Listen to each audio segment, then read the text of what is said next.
प्रिय दोस्तों नमस्कार। आज इस वीडियो में मैं आपको श्री लक्ष्मी नारायण स्तोत्र का पाठ कराने जा रहा हूँ। श्री लक्ष्मी नारायण स्तोत्र हिंदू धर्म में अत्यंत पूजनीय और महत्वपूर्ण स्तोत्र माना जाता है। यह स्तोत्र भगवान विष्णु और माता लक्ष्मी की स्तुति करता है, जो धन, समृद्धि और सौभाग्य के दाता माने जाते हैं।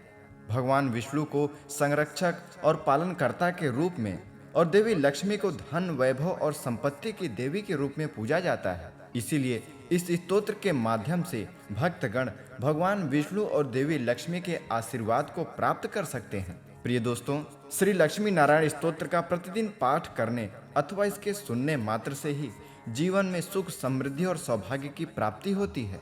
यह स्तोत्र विशेष रूप से धन संबंधी समस्याओं का समाधान करने, आर्थिक स्थिरता प्राप्त करने और पारिवारिक समृद्धि के लिए प्रभावी माना जाता है। इसलिए प्रतिदिन आप इस स्तोत्र का पठन अथवा श्रवण अवश्य ही करिए। तो चलिए हम इस स्तोत्र का पाठ करते हैं। श्री लक्ष्मी नारायण स्तोत्रम। श्रीनिवास जगन्नाथ श्री हरे भक्तवत्सल लक्ष्मीपते नमस्तुभ्यं त्राहि मां भवसागरात्। राधारमण गोविंद भक्तकाम प्रपूरक नारायण नमस्तुभ्यं त्राहि मां भवसागरात्। दामोदर महोदार सर्वापत्ति निवारण ऋषिकेश नमस्तुभ्यं त्राहि मां भवसागरात्। गरुड़ध्वज वैकुंठ निवासिन् केशवाच्युत जनार्दन नमस्तुभ्यं त्राहि मां भवसागरात्। शंख चक्र गदा पद्मधर श्रीवत्स लांछन मेघश्याम नमस्तुभ्यं त्राहि मां भवसागरात्। त्वं माता त्वं पिता बन्धु सद्गुरुंस्त्वदयानिधिः त्वत्तोऽन्यो न परो देव त्राहि मां भवसागरात्। न जाने दान धर्मादि योगं यागं तपोजपं त्वं केवलं कुरु दयां त्राहि मां भवसागरात्। न मत्समो यद्यपि पापकर्ता न तत्समोऽथापि हि पापहर्ता। विज्ञापितं त्वत्तथ शेषसाक्षिणा मामूर्धरार्तं पतितं तवाग्रे। श्रीनिवास जगन्नाथ श्रीहरे भक्तवत्सल लक्ष्मीपते नमस्तुभ्यं त्राहि मां भवसागरात्।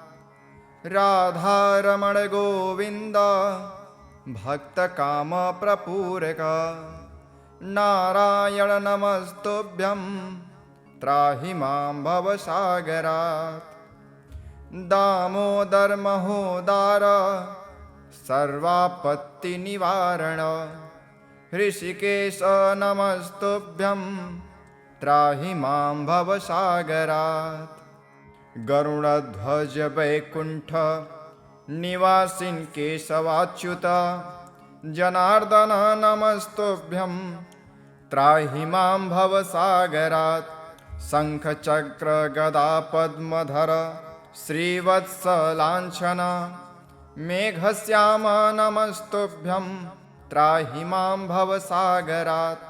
त्वं माता त्वं पिता बन्धु सद्गुरुंस्त्वदयानिधिः त्वत्तोऽन्यो न परो देव त्राहि मां भवसागरात्। न जाने दान धर्मादि योगं यागं तपोजपं त्वं केवलं कुरु दयां त्राहि मां भवसागरात्। न मत्समो यद्यपि पापकर्ता न तत्समोऽथापि हि पापहर्ता। विज्ञापितं त्वत्तथ शेषसाक्षिणा मामूर्धरार्तं पतितं तवाग्रे। श्रीनिवास जगन्नाथ श्रीहरे भक्तवत्सल लक्ष्मीपते नमस्तुभ्यं त्राहि मां भवसागरात्। राधारमण गोविन्द भक्तकामप्रपूरक नारायण नमस्तुभ्यं त्राहि मां भवसागरात्। दामोदर महोदार सर्वापत्तिनिवारण ऋषिकेश नमस्तुभ्यं त्राहि मां भवसागरात्। गरुडध्वज वैकुण्ठ निवासिन् केशवाच्युत जनार्दन नमस्तुभ्यं त्राहि मां भवसागरात्। शङ्खचक्र गदा पद्मधर श्रीवत्सलाञ्छन मेघश्याम नमस्तुभ्यं त्राहि मां भवसागरात्। त्वं माता त्वं पिता बन्धु सद्गुरुंस्त्वदयानिधिः त्वत्तोऽन्यो न परो देव त्राहि मां भवसागरात्। न जाने दान धर्मादि योगं यागं तपोजपं त्वं केवलं कुरु दयां त्राहि मां भवसागरात्। न मत्समो यद्यपि पापकर्ता न तत्समोऽथापि हि पापहर्ता विज्ञापितं त्वत्तथ शेषसाक्षिणा मामूर्धरार्तं पतितं तवाग्रे। श्रीनिवास जगन्नाथ श्रीहरे भक्तवत्सल लक्ष्मीपते नमस्तुभ्यं त्राहि मां भवसागरात्। राधारमण गोविन्द भक्तकामप्रपूरक नारायण नमस्तुभ्यं त्राहि मां भवसागरात्।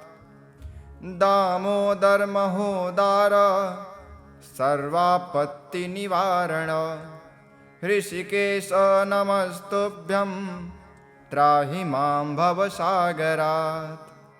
गरुडध्वज वैकुण्ठ निवासिन् केशवाच्युत जनार्दन नमस्तुभ्यं त्राहि मां भवसागरात्। शङ्खचक्र गदा पद्मधर श्रीवत्सलाञ्छन मेघश्याम नमस्तुभ्यं त्राहि मां भवसागरात्। त्वं माता त्वं पिता बन्धु सद्गुरुंस्त्वदयानिधिः त्वत्तोऽन्यो न परो देव त्राहि मां भवसागरात्। न जाने दान धर्मादि योगं यागं तपोजपं त्वं केवलं कुरु दयां त्राहि मां भवसागरात्। न मत्समो यद्यपि पापकर्ता न तत्समोऽथापि हि पापहर्ता विज्ञापितं त्वत्तथ शेषसाक्षिणा मामूर्धरार्तं पतितं तवाग्रे।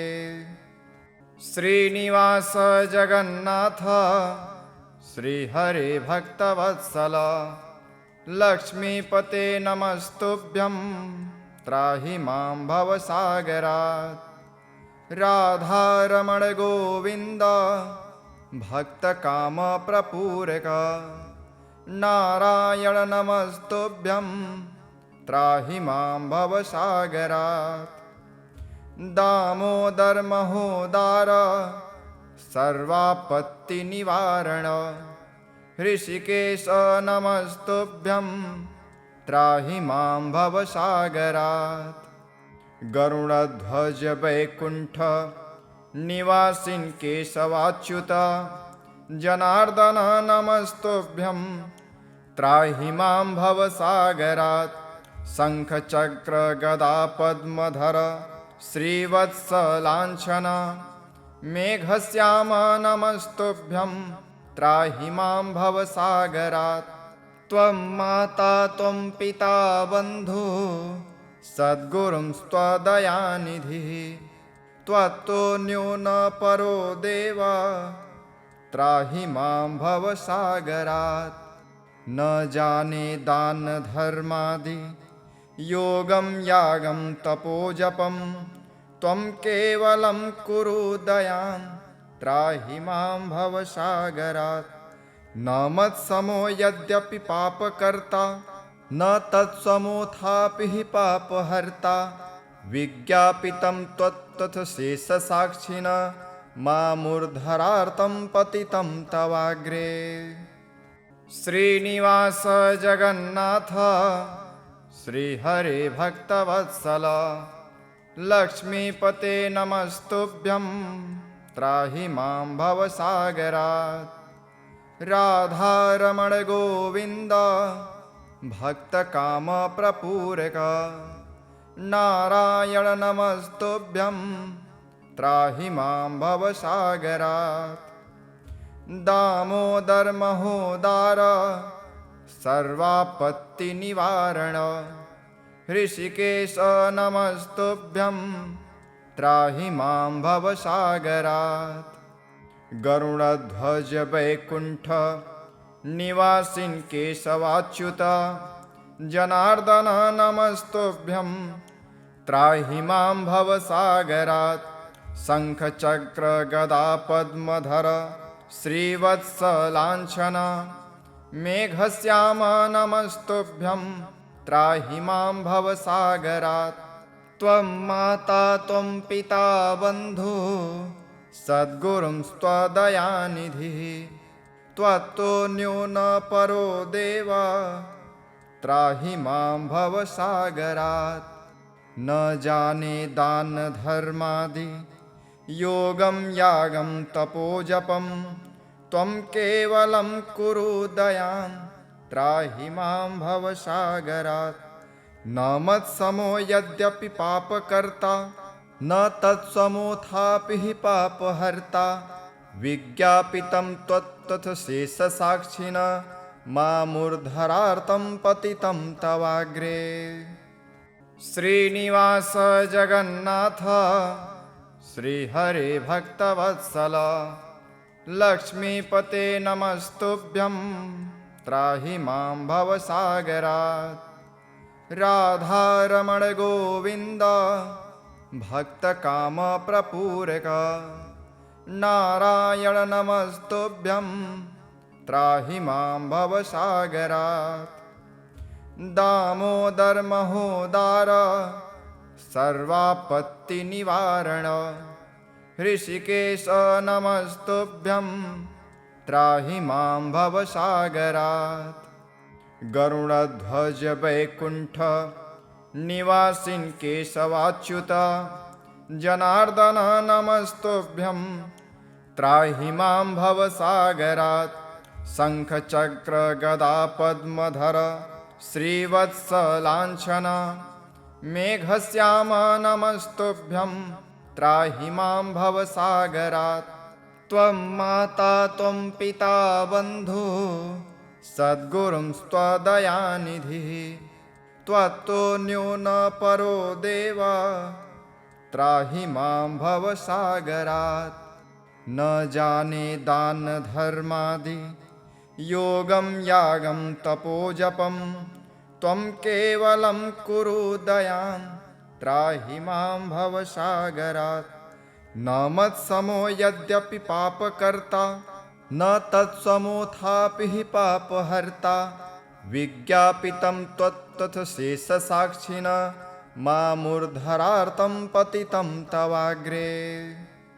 श्रीनिवास जगन्नाथ श्रीहरे भक्तवत्सल लक्ष्मीपते नमस्तुभ्यं त्राहि मां भवसागरात्।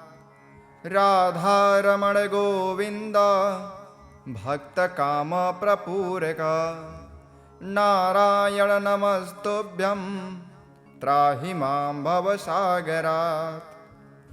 दामोदर महोदार सर्वापत्तिनिवारण ऋषिकेश नमस्तुभ्यं त्राहि मां भवसागरात्। गरुडध्वज वैकुण्ठ निवासिन् केशवाच्युत जनार्दन नमस्तुभ्यं त्राहि मां भवसागरात्।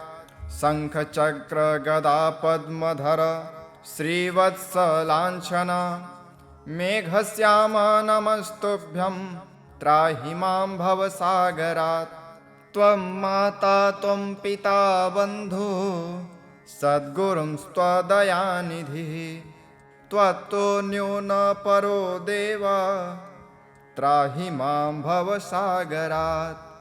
न जाने दान धर्मादि योगं यागं तपोजपं त्वं केवलं कुरु दयां त्राहि मां भवसागरात्।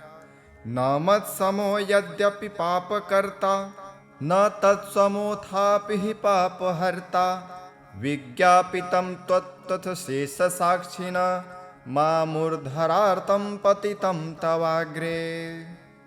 श्रीनिवास जगन्नाथ श्रीहरे भक्तवत्सल लक्ष्मीपते नमस्तुभ्यं त्राहि मां भवसागरात्।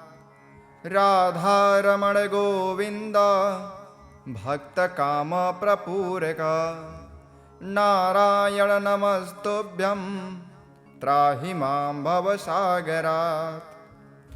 दामोदर महोदार सर्वापत्तिनिवारण ऋषिकेश नमस्तुभ्यं त्राहि मां भवसागरात्। गरुडध्वज वैकुण्ठ निवासिन् केशवाच्युत जनार्दन नमस्तुभ्यं त्राहि मां भवसागरात्। शङ्खचक्र गदा पद्मधर श्रीवत्सलाञ्छन मेघश्याम नमस्तुभ्यं त्राहि मां भवसागरात्। त्वं माता त्वं पिता बन्धुः सद्गुरुंस्त्वदयानिधिः त्वत्तोऽन्यो न परो देव त्राहि मां भवसागरात्। न जाने दान धर्मादि योगं यागं तपोजपं त्वं केवलं कुरु दयां त्राहि मां भवसागरात्। न मत्समो यद्यपि पापकर्ता न तत्समोऽथापि हि पापहर्ता विज्ञापितं त्वत्तथ शेषसाक्षिणा मामूर्धरार्तं पतितं तवाग्रे। श्रीनिवास जगन्नाथ श्रीहरे भक्तवत्सल लक्ष्मीपते नमस्तुभ्यं त्राहि मां भवसागरात्।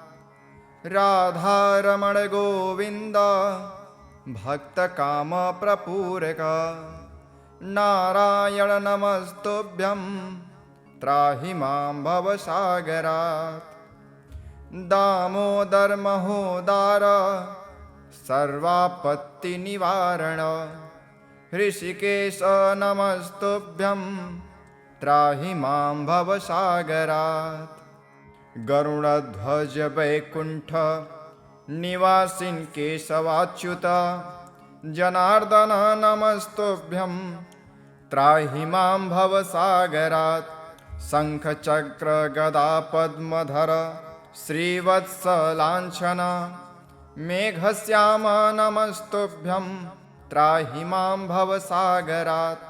त्वं माता त्वं पिता बन्धुः सद्गुरुंस्त्वदयानिधिः त्वत्तोऽन्यो न परो देव त्राहि मां भवसागरात्। न जाने दान धर्मादि योगं यागं तपोजपं त्वं केवलं कुरु दयां त्राहि मां भवसागरात्। न मत्समो यद्यपि पापकर्ता न तत्समोऽथापि हि पापहर्ता विज्ञापितं त्वत्तथ शेषसाक्षिणा मामूर्धरार्तं पतितं तवाग्रे।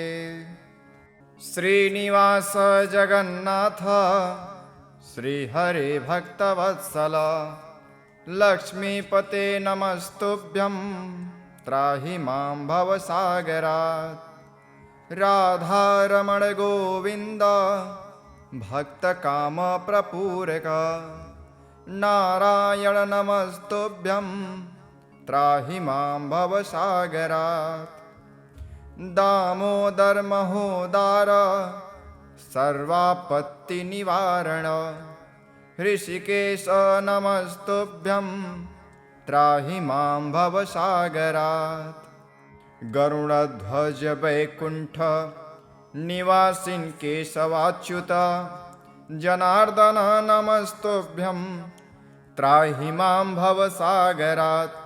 शङ्खचक्र गदा पद्मधर श्रीवत्स लाञ्छन मेघश्याम नमस्तुभ्यं त्राहि मां भवसागरात्। त्वं माता त्वं पिता बन्धु सद्गुरुंस्त्वदयानिधिः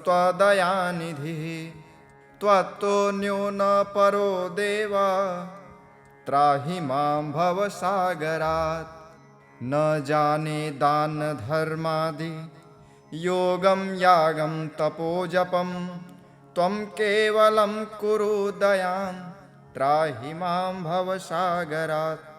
न मत्समो यद्यपि पापकर्ता न तत्समोऽथापि हि पापहर्ता विज्ञापितं त्वत्तथ शेषसाक्षिणा मामुर्धरार्तं पतितं तवाग्रे।